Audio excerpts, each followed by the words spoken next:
এবার আল্লাহ দেখলেন সৈয়দনা ইব্রাহিমের হৃদয়ের মধ্যে ইসমাইলের জন্য ভালোবাসা বেশি না কম? কত বেশি জানেন?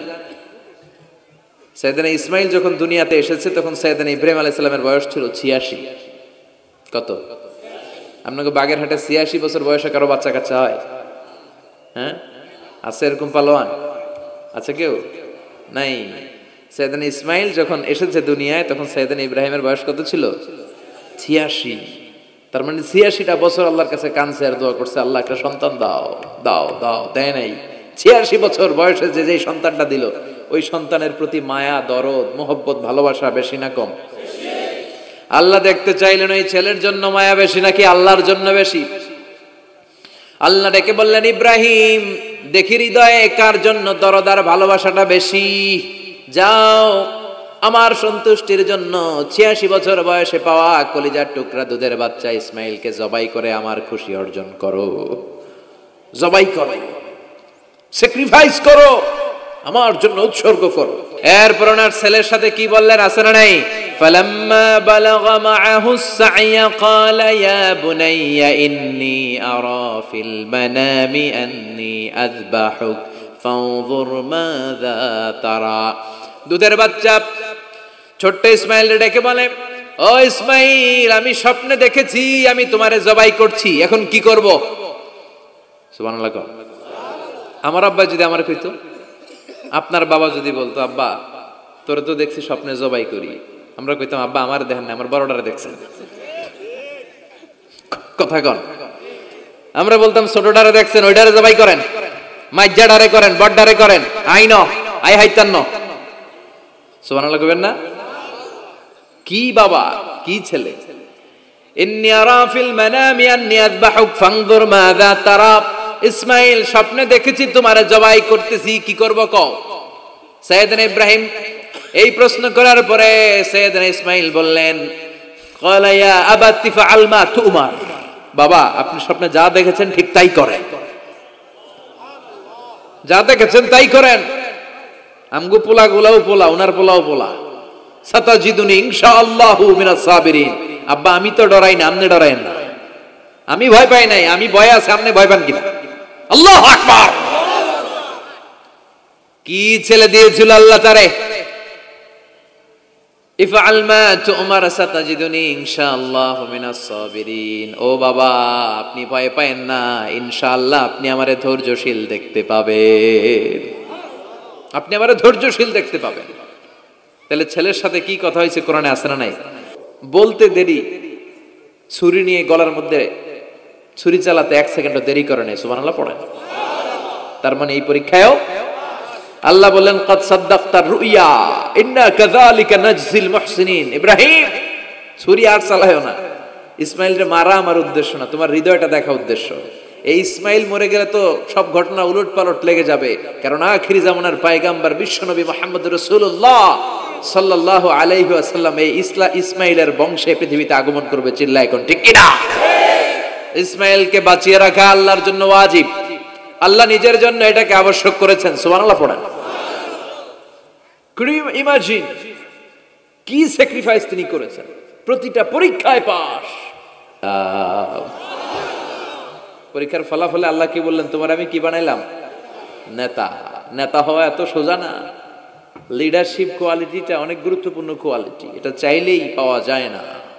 এটা নিজেকে তিলে তিলে পরীক্ষায় উত্তীর্ণ করে, কষ্টি পাথর দিয়ে যাচাই বাছাই হওয়ার পরে নিজেকে প্রমাণ করে করে নেতা হতে হয়। চিৎকার করে বলেন ঠিক কিনা? আল্লাহ বললেন, আমি আমার খলিলরে খালি পরীক্ষার উপর পরীক্ষা নিলাম।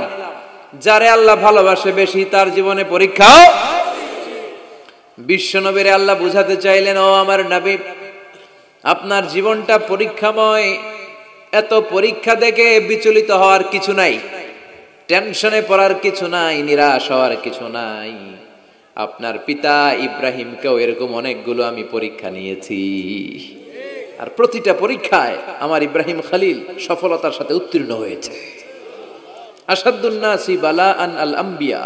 এই পৃথিবীতে সবচেয়ে বেশি বালা, মুসিবত আর পরীক্ষা আসে নবীদের। কাদের?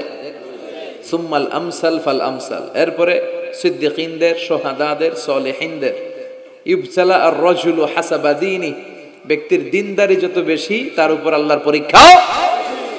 এজন্য মুমিন পরীক্ষাতে ভয় পায় না, মুমিন কখনো বিচলিত হয় না, মুমিন ভরসা রাখে একজনের উপর। চিল্লায় বলেন তিনি কে? আল্লাহ বললেন পরীক্ষার পর পাহাড় সম পরীক্ষা দিয়ে আমি আমার খলিল ইব্রাহিমকে যাচাই করেছি। একটা পরীক্ষায় ইব্রাহিম ফেল করে নাই, প্রতিটা পরীক্ষায় পাস। এগুলো বলে বলে বিষ্ণুনবীর আল্লাহ সান্ত্বনা দিচ্ছেন, নবী ওরা আপনারে গালি দেয় জাদুকর বলে, ওরা আপনারে গালি দেয় গণক বলে, ওরা আপনারে কবি বলে গালি দেয়, ওরা আপনারে পাগল বলে গালি দেয়, একটার পর একটা পরীক্ষায় আপনি জর্জরিত হচ্ছেন। নবী আপনার পিতা ইব্রাহিম তার চেয়েও বেশি পরীক্ষায় পড়েছে। দুনিয়াতে আমরাও যারা পরীক্ষার শিখা, আমরাও সাইয়েদনা ইব্রাহিমের জীবনী থেকে শিক্ষা নেওয়ার দরকার আছে না নাই? গালি আসবে, মন্দ কথা আসবে, বিপদ আসবে, জেল জরিমানা আসবে, ঝুঁকি আসবে। এই ঝুঁকি আর রিস্কের মধ্য দিয়ে কালিমার দাওয়াতের প্রচারের কাজ করতে হবে। চিল্লা এখন ঠিক কিনা? এটাই মুমিনের বৈশিষ্ট্য। ঝুঁকি, বিপদ, পরীক্ষা, বালা, মুসিবত এগুলো মুমিনের লক ছাড়ে না, পিস ছাড়ে না। কারণ মুমিনরে পছন্দ করে কে? মুমিন খুব ভালো করেই জানে বিপদের পরেই বিজয় দান করবে কে। রাত্রি যত গভীর হয় সুবহে সাদেকের সময় কাছে আসতে থাকে, গর্ভবতী নারীর পেটের ব্যথা যত বাড়তে থাকে, নতুন মেহমান দুনিয়ায় আসার সময় ঘনাতে থাকে, তেমনি ইসলামের পক্ষে যারা কথা বলে তাদের উপর বিপদ, ঝুঁকি, অত্যাচার, অনাচার যত বাড়তে থাকে, কালেমার বিজয়ের সময়টাও কাছে আসতে থাকে, কাছে আসতে থাকে। এই নাজরানা আমাদেরকে দিতে হবে। পরীক্ষায় আমাদেরকে সাইয়েদনা ইব্রাহিমের মতো উত্তীর্ণ হতে হবে। জালিমরা বেশি দিন থাকতে পারে না, এটা ইতিহাস সাক্ষী। কথা বলেন? যারা জুলুম করে তাদের জন্য তো সাহায্য নাই, যারা মাজলুম তাদের জন্য সাহায্য। বদরের প্রান্তরে ৩১৩ জন মাত্র দরিদ্র, গরিব, মাজলুম সাহাবী, তাদের জন্য আকাশ থেকে ফেরেশতা দিয়ে নুসরাত সাহায্য করেছে কে? তার মানে মাজলুম আল্লাহর পক্ষে আর জালিমের বিপক্ষে, ঠিক কি না? জালিমের জন্য কোনো সাহায্য নাই, বরং দুনিয়ায় যারা জুলুম করে তাদের ক্ষমতা বেশি দিন থাকে না। ফেরাউন বেশি দিন থাকে নাই, থাকছে? নমরুদ বেশি দিন থাকে নাই, থাকছে? থাকতে পারে না। যারা দুনিয়াতে রক্ত ঝরায় এরা থাকতে পারে না, বরং যাদের রক্ত ঝরে তাদেরকে আল্লাহ বিজয় দিয়ে দেয়। আর যারা রক্ত ঝরায় এদের শেষ রক্ষাও হয় না, এরা জান নিয়ে পালাবার সুযোগ পায় না। কথা বলেন? এজন্য পরীক্ষা আসলে মুমিন ভয় পাবে? মুমিনের হৃদয়ে ভয় আছে কার? চিল্লায় বলেন। আল্লাহর ভয় নিয়ে থাকতে হবে। সাইয়েদনা ইব্রাহিমকে একটার পর একটা পরীক্ষায় আল্লাহ ফেলেছেন, একটার পর একটা পরীক্ষায় আল্লাহ ফেলেছেন, কিন্তু এই পরীক্ষায় তিনি গোল্ডেন এ প্লাস। সুবহানাল্লাহ পড়েন। রব্বুল আলামিন বলেন, ওয়া ইয বিতালা ইব্রাহিম রাব্বুহু বিকালিমাতিন ফাতাম্মাহুন্না ক্বালা ইন্নী জাইলুকা লিন-নাসি ইমামা। ও খলিল, একটার পর একটা পরীক্ষা আমি তোমার জীবনে নিয়েছি। বিশ্বনবীরে বললেন আমার ইব্রাহিমের উপর একটার পর একটা পরীক্ষা আমি নিয়েছি, ইব্রাহিম প্রতিটা পরীক্ষায় পাস। আর খুশি হয়ে আমি বললাম, ইব্রাহিম আমি তোমার নেতা বানায় দিলাম। আল্লাহ put Sayyidina Ibrahim in some tests and trials, and Sayyidina Ibrahim successfully overcome all the tests. Allah said, Ibrahim, I'm gonna make you the leader. Ibrahim আমি তোর লিডার বানাই দেব, এই ফলাফল স্বরূপ তোমার আমি গোটা বিশ্বের নেতা বানাই দিব। I'm gonna make you the leader. এজন্য সাইয়েদনা ইব্রাহিমকে নেতা বানাই দিলেন কে? একটার পর একটা পরীক্ষা তিনি দিয়েছেন। একটাও সাধারণ পরীক্ষা ছিল না, সব ভয়ঙ্কর পরীক্ষা। পরীক্ষাগুলো ছিল অগ্নি পরীক্ষা। পরীক্ষা নাম্বার 1 ইলকাউহু ফিন্নার, আগুনের পরীক্ষা। নমরুদ বলে, ইব্রাহিম ঈমান ত্যাগ করো, না হলে আগুনে ফেলবো। কোথায় ফেলবো? সাইয়েদনা ইব্রাহিম বলে, আমার জীবন যাবে কিন্তু ঈমান যাবে। ঈমানের পথে অবিচল থেকে আমার মরণ যেন হয়। তোমারই কাছে মিনতি আমার, তোমারই কাছে মিনতি আমার, মহামহিম দয়াময়।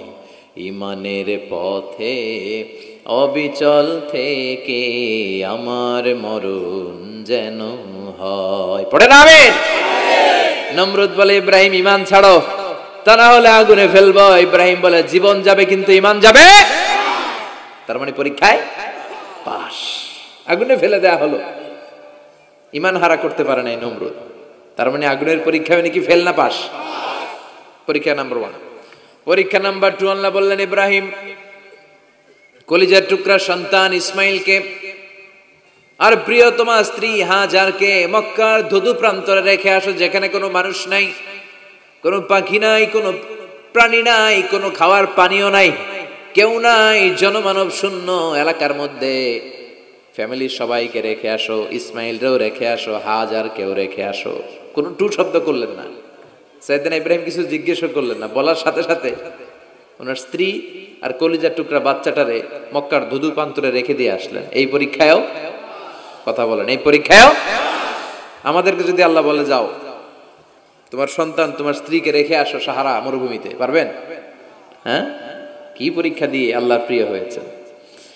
তার মানে আগুনের পরীক্ষায় পাস, ফ্যামিলি বিসর্জন দেওয়ার পরীক্ষায় পাস,